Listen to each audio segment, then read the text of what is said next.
Well, good morning, Santa Barbara and the Central Coast. I'm your host, Mark McIntire, for this episode of Voices of Santa Barbara. Great to have you all with us this morning. Hope you're enjoying your beach day because summer has been late this year. I don't know why summer was late. I'm from Boston, and I'm always early for everything. I really resent things and people who are late. It's very indecorous. In any case, we have a wonderful show for you today because we have a return guest, Marianna Mashek. Now, for the 7 of you who don't know, there are about 7 people out there who don't know who she is.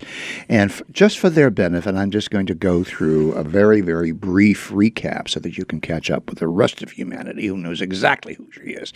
Marianna is a very fine watercolor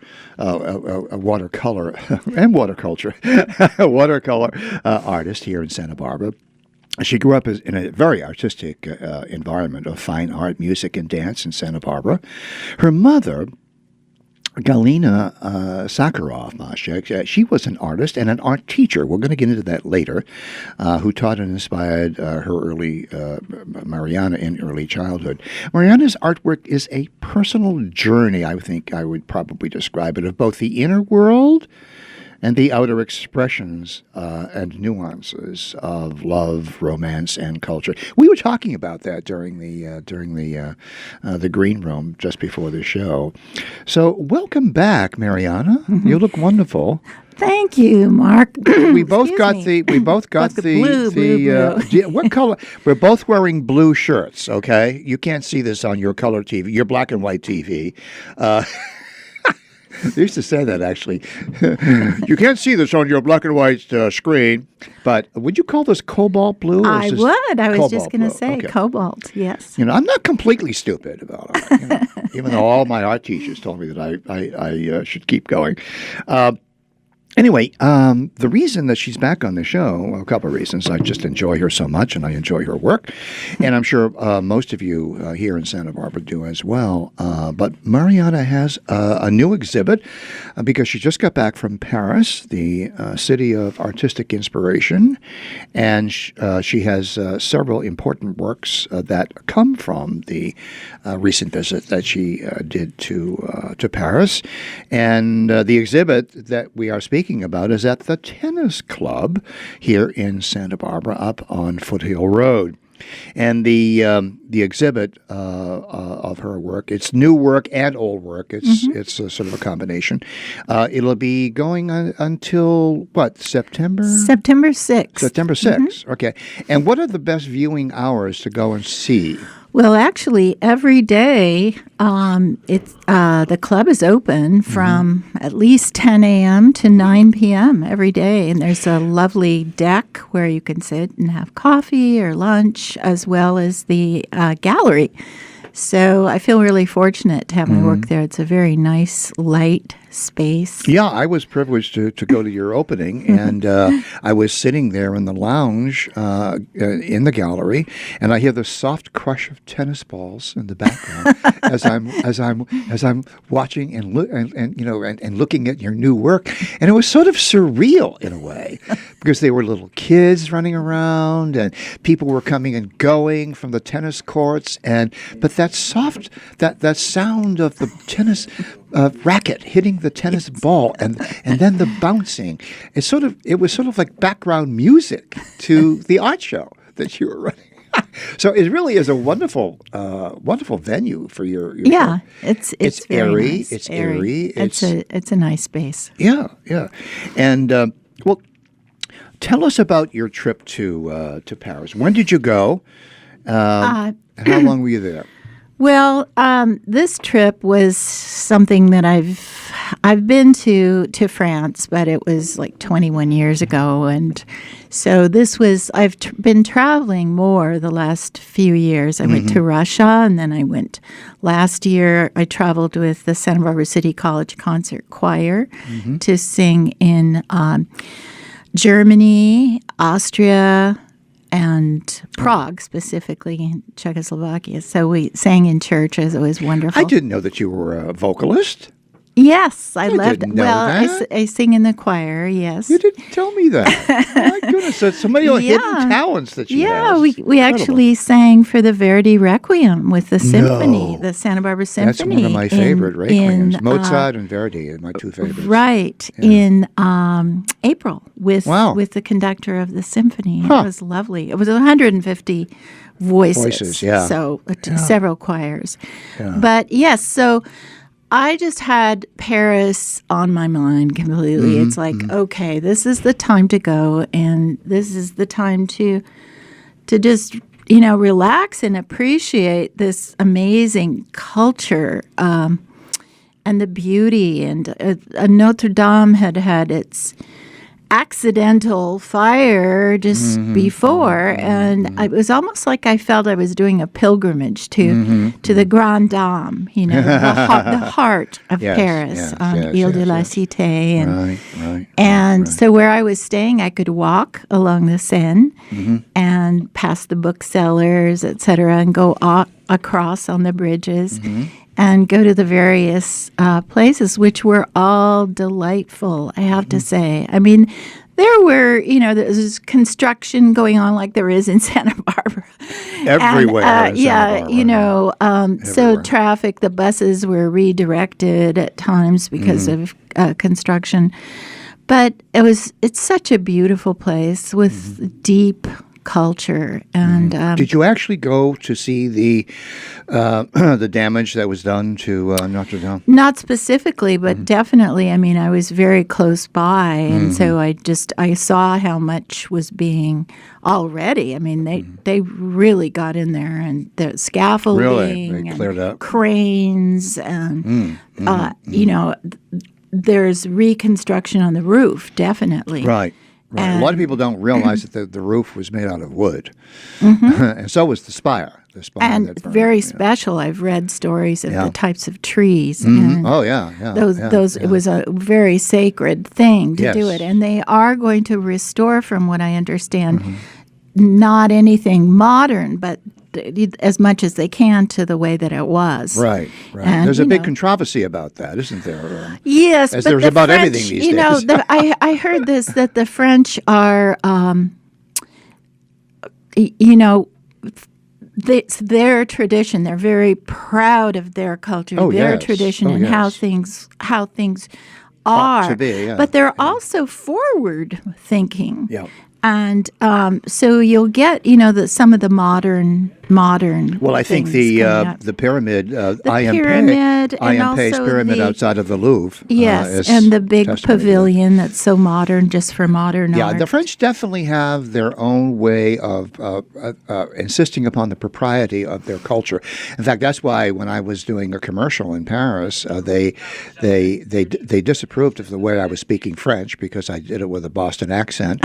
No, I'm not joking. And so they actually hired a young man and his girlfriend to drive me around and to make sure I did not speak French or try to speak French to any of the Parisians. No, I'm not kidding you. They actually did this. This is true. And so it was wonderful for me because I stayed at the Georges V Hotel. Oh. Yeah, I know. It's very, very chic. Very chic. Anyway, but I asked them, I said, well, why are you doing this? They said, well, we don't mean to offend you, Mr. McIntire, but your pronunciation of the French language is offensive to our ear. I said, well, then bring on the private chauffeur and his girlfriend. But you're right. So I'm glad to hear that. That things are proceeding along a traditional line. Yes. Because I agree with that. I think that well, it's an amazing cathedral, and it's revered. And I'm so glad that the rose windows, the stained glass windows, were not intact. damaged. Yeah, and also the incredible. sacred objects. Yeah, it's incredible that those. So those windows really the spire, which was made out of wood. Yeah. But just to say that everything beautiful and inspiring, because I just to take oneself out of one's way of being on one's own fishbowl, although we have a very beautiful fishbowl, which is Santa Barbara. Yes. But to take, and go go to another country and another culture, and Well, we're gonna drill down into what you found in this visit. Just to remind your folks that Marianna Mashek's watercolor exhibit is now on display at the Tennis Club in Santa Barbara, up on Foothill Road, and it's going to be there until September 6th. So I am Mark McIntire, and we're going to be taking our first break here in just a couple of seconds, and we'll continue our discussion with Marianna when we return. Stay with us.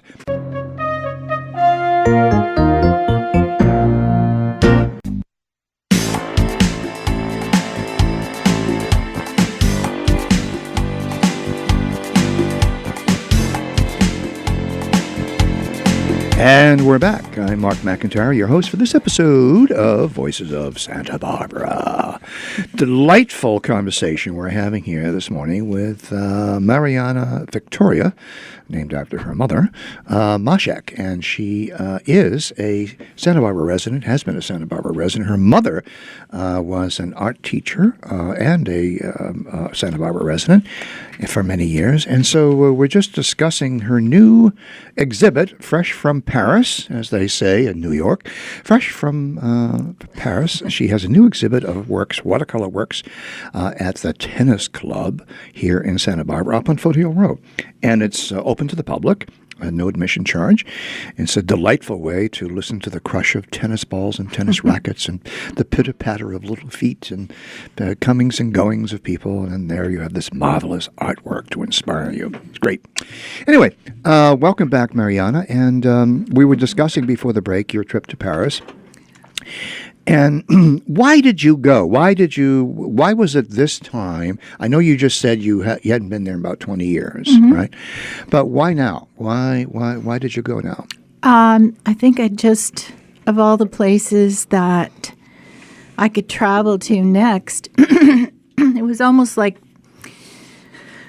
very special feelings about all things French and Paris being... It's almost like visiting an old friend, although I haven't, been there very often, but just really having a kind of a nostalgia and also a desire for inspiration, because I associate, well, it's true, a lot of beauty and the refinement of the culture, just the details, the architectural details, which I love.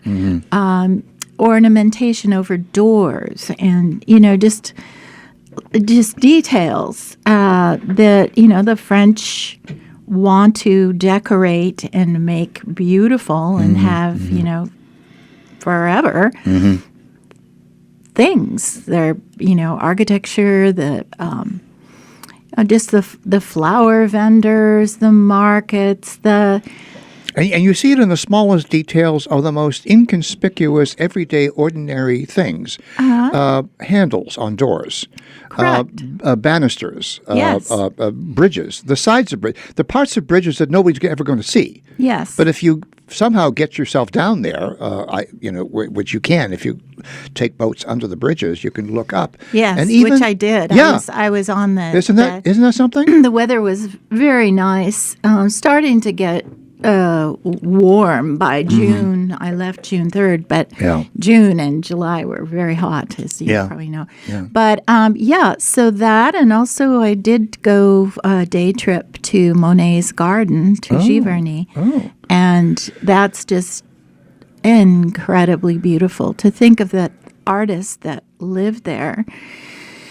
And how he said, he created the water lily garden, and people appreciating it so much, and groups of children that were with their teachers, and their assignment was to paint the water lilies, and were they working in watercolors? Were any of the kids working? Yeah, they had all sorts of they had pencils and crayons and watercolors, and sitting on the ground and painting, and it just is so inspiring. So I definitely plan to go back. So actually, you were sort of reconnecting with an old friend. Exactly. And there's a lot of this reconnecting. I was talking to Peter Ott, who's a friend of mine here in Santa Barbara, and we reconnected after 32 years. And this is becoming this is a thing now. a thing of us older folks that are reconnecting with Yes. friends, and Yes. you're going to Paris. But I suspect you being Marianna and you being an artist, that you were probably looking for something inspirational in terms of your painting, in terms Yes. of subject matter. And if you go to the exhibit up there on Foothill Road, and if you pass through the gallery and you look at some of the paintings, I was stopped dead in my tracks when I came upon one of the pieces resulting from your recent Paris visit, and it's a lush view of the Eiffel Tower, which is in very, very, very light, sort of a copper patina, I would describe it. Sort of a light, very, very light, pale green, very light, which gives this imposing metal structure such delicacy and interest. And the view it from the point of view of the artist is through cherry blossoms, pink cherry blossoms, and to me it was breathtaking to see the Eiffel Tower depicted and rendered in this fashion. What inspired you to do that particular painting? Can't wait to ask you. Thank you so much. I love that as well. It's called Tendresse au printemps, which is in the springtime. so it's tenderness, and I think it was just a sentiment. I saw pictures, March, beautiful photographs taken right then and there of the cherry blossoms blooming all around. And this was before the fire for Notre Dame, but just right near the church, and everywhere, of course, many parts of the world have cherry blossoms, but it just would really fit Paris, and just got inspired by that idea. And I thought about the tenderness of that blossom, how sweet it is, and just kind of a gentle feeling. And in terms of the show, the show is titled Grace, Ease, and Joy. So I tried Grace, Ease, and Joy. And for me, that was important because I focused on storytelling a lot in my other exhibits and fairy tales, and then the one at hospice surrounding grief and healing.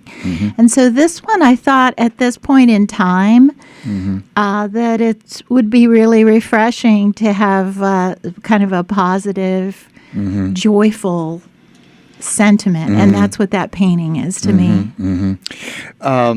Let's just take those three words, because I'm really fascinated by what you're doing.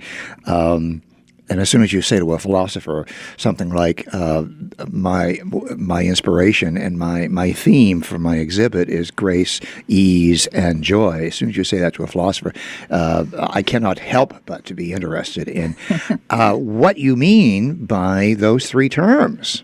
And now we've only got a couple of minutes before our next break, but let's start with grace. Why did you choose grace as a part of the triad of the theme that you I have? think grace, for me, it's I can't not associate it with all things kind of sacred. To me, grace is a state of being where everything is whole and complete. It's all good. You're at grace. There, And so that I hear a connection of peace.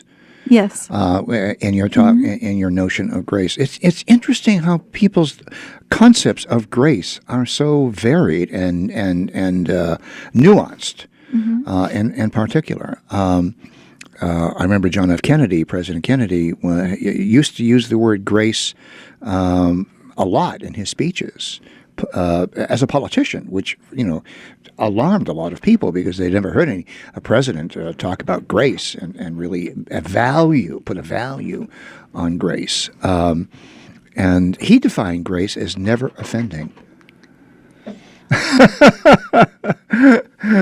A person is gracious if they never offend. I thought that was very interesting.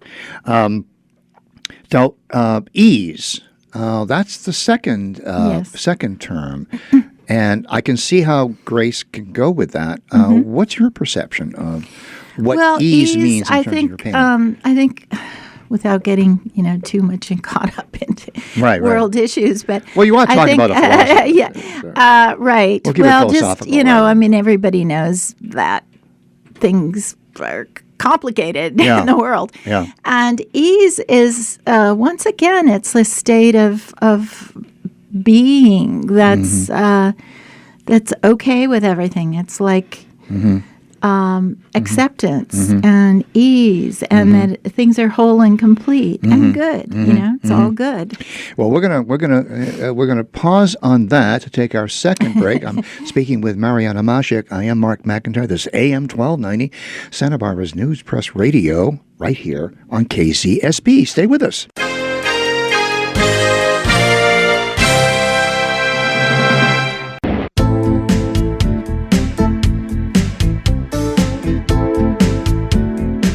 And we're back. Sometimes I should probably record the conversations we had during the commercial breaks because we were talking about Michelangelo and David and definitions of art. My goodness, it's such a wonderful thing to have Marianna back here in the studio. She has an exhibit resulting from her recent trip to Paris. How long were you there, by the way? A couple of weeks? 2.5 weeks. 2.5 weeks? Yes. Yeah, okay. And she was reconnecting with an old friend. That old friend was Paris, the city itself. Yeah. And the title of her exhibit, which is available now to the public, free of charge, is up there on the Tennis Club of Santa Barbara on Foothill Road. And it'll be there until September 6th. So if you're out and about, passing through the tennis club and picking up somebody or dropping someone off, please go by the gallery and stop in and walk around the gallery, and you'll see all of her artwork, some of which is new. And resulting from her most recent trip to Paris. The theme of the art exhibit is once again Grace, ease, and joy. Now we covered grace, and we covered ease, and I can see the overlapping in them, and joy. Joy is the one that I'd like to explore in this segment, and how art liberates the soul, the mind, the psyche, if you will, whatever term you want to use, how it liberates the human capacity for joy and for ease and for grace. So what is your connotation of the word joy as in your artwork? Jeez. I know. If Wow. you talk to a Big philosopher, one. you're going to get asked these It's a questions. big one. Sorry about that. Joy. Gosh. Well, I experience joy when I'm actually painting. If they call it the zone or the creative space where you've set aside your distractions and you're totally immersed. Yeah. And Yeah. that to me is just incredibly joyful and a gift to myself. Earlier you talked about the gift of paying attention to yourself. Right? Yes, from Jordan Peterson. Yeah, yes. Right. So joy, I mean, that's when one is so happy to be alive and once again complete and whole and in one's being. And how joyful is that? And the painting of the top of the opera building, l'Opéra Garnier. I'm looking at it now. It's spectacular. Yes. Yeah. So that's just an impression, a fantasy. But you work in such soft colors. Well, I wanted once again to have it be not dramatic. I mean, I did for example, the Arlington Theater for just a little homage to Santa Barbara. Right. And it's with very bright colors, and it's a sunset. This one in Paris, to me, were just the flying horse. Yeah. I'm looking at it now. What amazes me is that it's a watercolor. And yet the detail of the feathers on the Pegasus horse, the hoofs, the eyes, the neck. I mean, Mm-hmm. I couldn't even with a pencil get that type of detail. Never mind. I mean, watercolor is a dangerous medium to work in. Well, it's also it'll go anywhere. yes, and it's also like I refer to that statement of auspicious accident. Auspicious accident. That's Right. it. Yes, I remember that. So the Twilight, you know, it's Yeah, yeah, those yeah, are not. I did not fabricate that this was going to happen. That this pink is going to touch that pale yellow in such a tender way, and so. It's just, if you also notice that this sculpture, which actually exists, it's there. It's Yes, one of it's the top of the 4 opera, yeah. pieces. This represents music. You Oh, see, okay. So the musical globe instruments. and- Well, that's kind of a drum? scroll. It's the arts. Okay. And so there was. And there's a that- lady standing here. Who is Yeah. she? Who is this lady? That's a fantasy Okay. of a person. Uh-huh. Experiencing. It's called Poised for Courage, and she actually has Poised for courage. right. I didn't She know actually has a sensibility, which I was trying to bring out. Of once again, she's poised for courage. She's proud. She's whatever she's facing. She's at peace with. The thing that really grabs me and brings me into your work is the fact that you're able to define borders between objects, between sections of objects, whereas most of the watercolor that I've ever seen is just blotches. It's like like blotches of paint. Yeah. And they say they do suggest structure, but you're able to do very fine detail. I'm looking at that piece. My intention, because I am laying out a composition, Right. so it's not free Right, form right, completely. right, I have an right. idea in mind, so it is illustrative. It's an illustration, And when you ask, well, what do I hope to do with my art in the future, et cetera, I hope to use this to market myself as an illustrator as well. Oh. For example, that breaking away, the woman in a very, very detailed evening gown. Yes. And she's breaking away emotionally, but the waves are breaking behind her. So it's a play, And she's standing up straight with her shoulders back, very much like Jordan Peterson recommends in his first principle of 12 Rules of Life. That's his first principle. Stand up straight, and that's exactly what you've captured here. That's exactly that Yeah. woman. That woman, she's breaking away. She's affirming herself. Yes. It's just amazing. And not lost in some confusion or some conflict, but No. just being No. at ease and proud. Yeah. I'm looking at now the full panoply of that piece called Breaking Away. This is also an exhibit, correct? Yes, yeah, it that's is. all I'm saying. Are all of I don't remember if all of those. No, these have been. This is one of my favorites. Okay.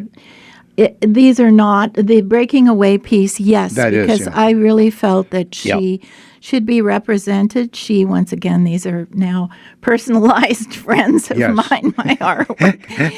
That she should be part of the exhibit because it is grace, ease, and joy. Yes, yeah. In the next segment, I'm just sort of setting this up because we only have a couple more segments left here on our show, which I'm enjoying immensely. It's always great to have a wonderful guest who inspires the host with interesting ideas. But I also wanted to get into next segment. We're going to talk about education, and I want to start with how your mother actually was an art educator as well as a school teacher, and how you see your work as a way of teaching and a fulfillment of all of the expectations that you have. I am Mark McIntire, and this is KZSB here in Santa Barbara, and we'll be back after these messages.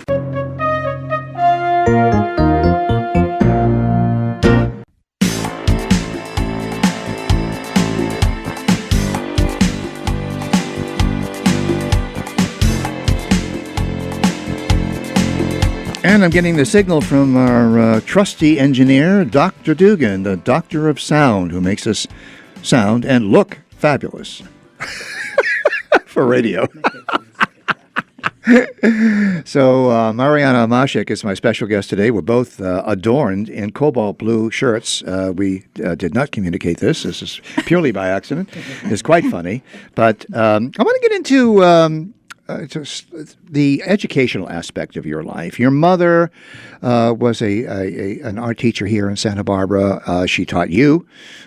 And so I'd like to explore a little bit of that, and I'll start with this general question about what is the value of art education as you see it today? What is the value of art education? Well, excuse me. I think that with so much being focused on if you want to get into the terminology, left brain, in technology, and of course all of it being necessary, young people going into some sort of engineering or mathematics, science, all of it is necessary. But my children actually went through the Montessori school system, and there's there needs to be the belief is there needs to be a strong balance with the intuitive and the self-expression of an individual, not saying that there's a right way to express yourself artistically, but just to allow the individual to express themselves. And out of that, perhaps learn some skills, maybe learn what the difference is between acrylics and oil painting. And, and to visit. Those are the basic. When I was in Paris, there were lots of groups of children in the museums. The Rodin Museum, there were looking at the sculptures. And there's not so much embarrassment about nudity, I've noticed. Right. The children are just looking and not laughing at, the body, but imagining how this artist achieved that, and the expression of the I think it's the gates of hell or something like that. It was amazing emotion. Yeah. So for me, it's a necessity for human beings to find their own journey of self-expression. Well, even biologically, our brain is hemispherically divided into two parts: left brain and right brain, and not that every part of the left brain is devoted to stem cell research or STEM courses, and not every part of the right brain is dedicated to sculpture and art and painting and philosophy. No, they're all reciprocal. But it's interesting that humans have been plagued with a dualism since earliest recollection. I think it's woven into the very structure of our DNA. It's primordial. It's as old as the brain itself. That we need both aspects of the practicum, what I call practical knowledge and practical education, along with artistic education, which is imaginative. And I'm holding in my little hands here a recent story about you that was published on VoiceSantaBarbara.com, and it talks about an exhibit that you had previously called Imagination and Reality, and storytelling through watercolor. And that's what I really wanted to get to. There is a definite storytelling, educational aspect in what you're doing. So you're educating people by merely doing what you love to do. You're yes, it could be, for example, the Swan Princess. It's a Russian story, and I'm fascinated by the beauty of it and the feathers and, all of that. So it's like an image. So I think what I'm also doing is communicating with others certain states of being or certain emotions through the artwork, so they can feel, for example, the healing of She Let Go, the woman letting go of a piece of cloth at the ocean, of healing, of letting go. So they feel that, and that there's a commonality amongst human beings in having had certain experiences. And perhaps a recollection of a fairy tale from childhood, or an emotion. I think that's what I go for. So when you start a work, let's rewind the tape here. When you start a work, do you start with the emotion? You say, "Well, I want to do something about grief," or "I want to do something." Sometimes, yes. You do. Definitely the show up at hospice. I had that in mind. I wanted to share what it is for loss, loss of a parent, loss of a child, how the emotions surrounding that. I have to turn off my phone here. I'm getting a text. Sorry about that. Forgot to do that. There's one particular painting that is here in this VoiceSantaBarbara.com. Nothing to do with this show, by the way. And it's a picture of a young lady with a beautiful red dress, and she's lying on a lawn. And there's a story there. What's the story that you wanted to convey? Well, the inspiration was. I love in Santa Barbara the Music Academy. Oh, in the don't summer, we all? In the summer, it's such a treasure to see all the green grass and the trees, and then students out in the gardens practicing cello or flute, or and just that energy of music. That being a whole amazing self-expression. Music. And so I wanted to tell the story of a woman. It's called Solitude after the duet. So I love opera. So you love opera, okay. Well, you're a singer, so you obviously love opera. Some people don't, and I happen to love it. Right. So she's in a beautiful red dress, and she's lying on the grass, the tall grass with there's leaves on the grass. Yes. And she has her arm over her face, and she's in solitude because she's just experienced a duet. And the play is kind of a play on words.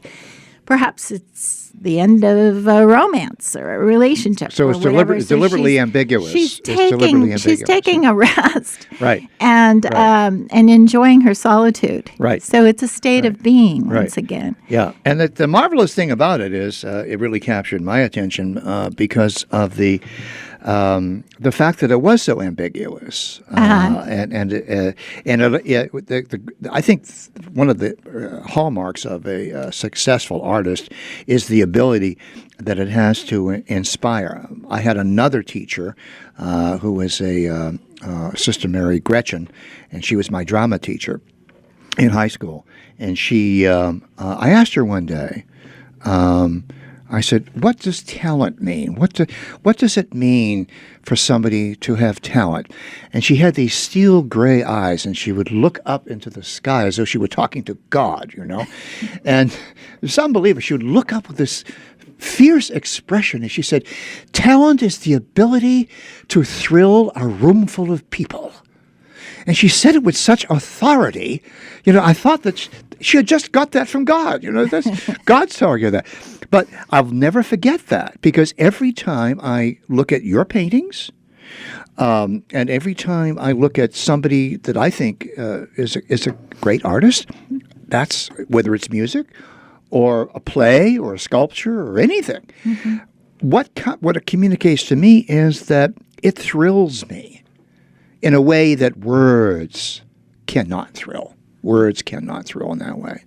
So we're coming up to the end of our show. Unfortunately, I just want to remind everybody that Marianna Victoria Mashek has her latest exhibit, straight from Paris, direct from Gay Paris. Oh, we can't say gay anymore.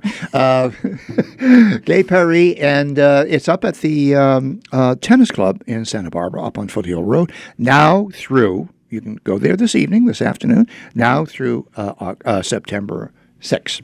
Yes. So take advantage of that. We'll be back with with a look at the future, what Marianna is intending to do in the future. We'll be back in a few moments after these very kind messages from people who pay the bills.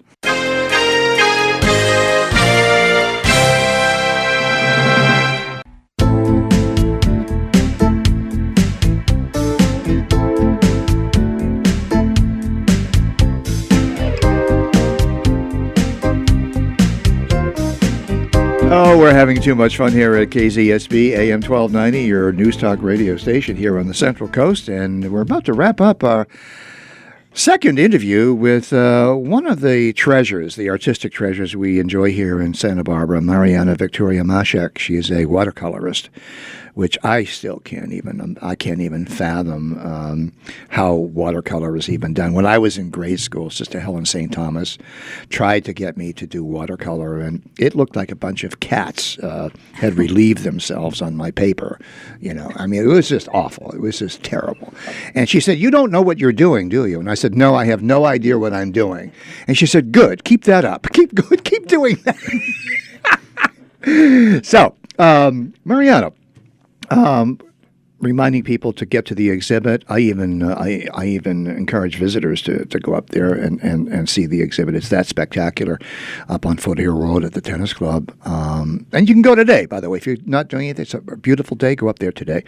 But what are you planning? You're always planning something for the future. I know you. And so what are you planning for the future?